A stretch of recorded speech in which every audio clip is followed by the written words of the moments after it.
Hello and welcome to Math Lessons with Linda. Today's topic is special right triangles, of which there are two. So let's go ahead and get on started.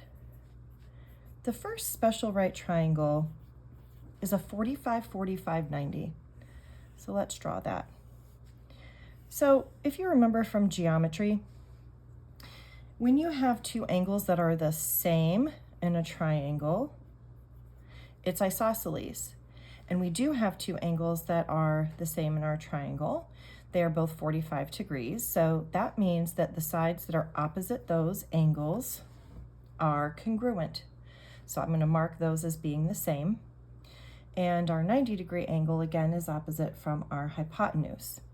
So why is this called a special right triangle? Well, because there is a really easy and efficient way to find missing sides from these kinds of triangles.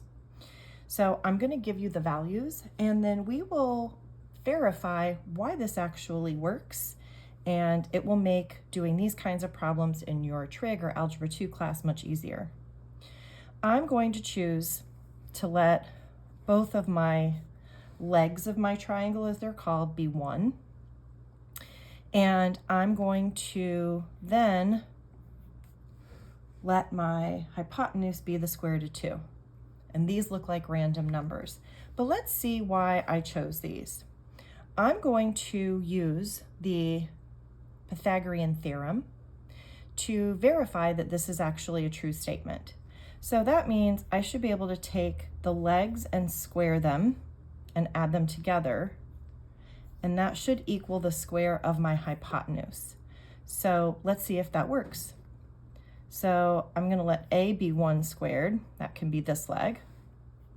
I'm going to let B also be 1 and square it. That's this leg.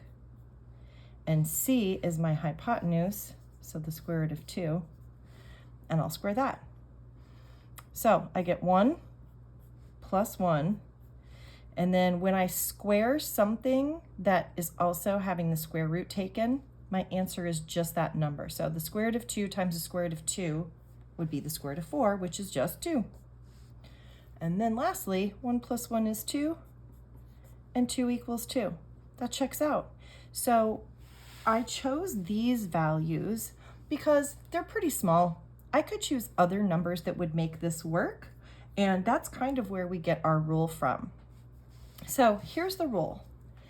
If I take a leg measurement, so in this case, it would be a 1, and I multiply it by radical 2, that is going to give me the value of my hypotenuse every time in a 45, 45, 90 right triangle. So for instance, if I had another one of the 45, 45, 90s, I could make this, let's label these so we know these are the same.